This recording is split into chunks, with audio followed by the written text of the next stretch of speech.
আমরা ফারাক্কা বাঁধের কথা যখন বলি, এটা ফারাক্কা পয়েন্টে আমরা এই বাঁধের ব্যারেজের সর্বোচ্চ পানি প্রত্যাহার ক্ষমতা ৮০,০০০ কিউসেক।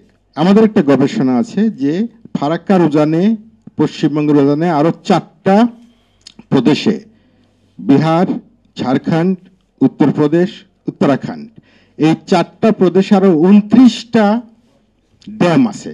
এই 29টা ড্যামের সর্বোচ্চ পানি প্রত্যাহার ক্ষমতা 2,92,০০০ কিউসেক, মানে ফারাক্কার 3.5 গুণের বেশি পানি তারা গঙ্গার উজানে তুলে নিচ্ছে ছোট ছোট একাধিক প্রজেক্টের, 29টা প্রজেক্টের মধ্য দিয়ে।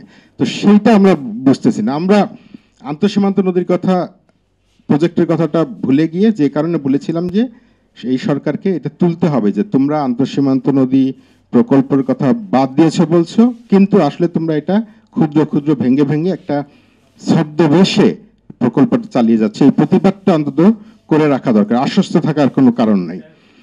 5 নম্বর বলেছিলাম যে এই সরকারের 5 নম্বর কাজ হওয়া উচিত ইমিডিয়েটলি। 2টো কনভেনশন আছে, 1992 সালের কনভেনশন, 1997 সালের কনভেনশন। অনেকদিন ধরে আমরা এটা বলে আসছি যে এটা বাংলাদেশ অনুস্বাক্ষর করা দরকার, স্বাক্ষর করা দরকার। তো সেটা করতে হবে। এই 5টা দীর্ঘমেয়াদী 5টা কাজ করতে বলেছিলাম। একটা বলেছিলাম যে আমাদের এক আপা, শর্মিলা আপা বলছেন এখানে যে নৌ প্রোটোকল রুটের কথা আছে, আমরা বলেছিলাম যে এটাকে রিভিজিট করতে হবে। এই প্রোটোকলটা 1972 সালে যখন হয় তখন এটাকে 1965 সালের আগের যে প্রোটোকল ছিল নৌ চলাচল, বা 47-এর আগের যে অখণ্ড ভারতে যে নৌ চলাচল ম্যাপ ছিল সেটা অনুযায়ী করা হয়নি। এমনভাবে করা হয়েছে যাতে এটা শুধু ভারতের সুবিধা হয়, যাতে করে কলকাতা থেকে গুয়াহাটি, কলকাতা থেকে আসামের শিলচর, এগুলো সুবিধা হয়। আমরা বলেছিলাম যে এইটা রিভিজিট করতে হবে।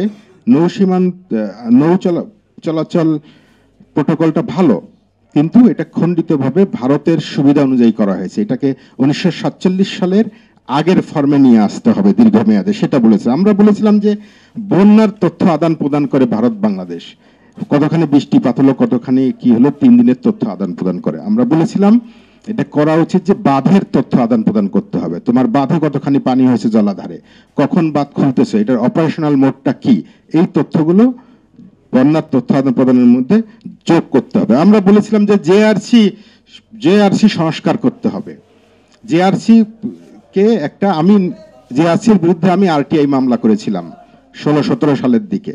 তো তখন ফরেন মিনিস্ট্রি থেকে আমাকে ফোন করে ধমকানো হয়েছে যে কেন মামলা করেছি।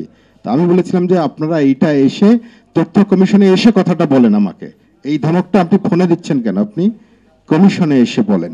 তো জেআরসি কে সংস্কার করতে হবে। জেআরসি একটা যেভাবে কাজ করার কথা ছিল, যৌথ নদী কমিশন হওয়ার কথা ছিল, এখন এটা 2 ভাগ হয়ে আছে, ভারতেরটা ভারতে, বাংলাদেশেরটা বাংলাদেশে। তো এইটাকে সংস্কার করতে হবে।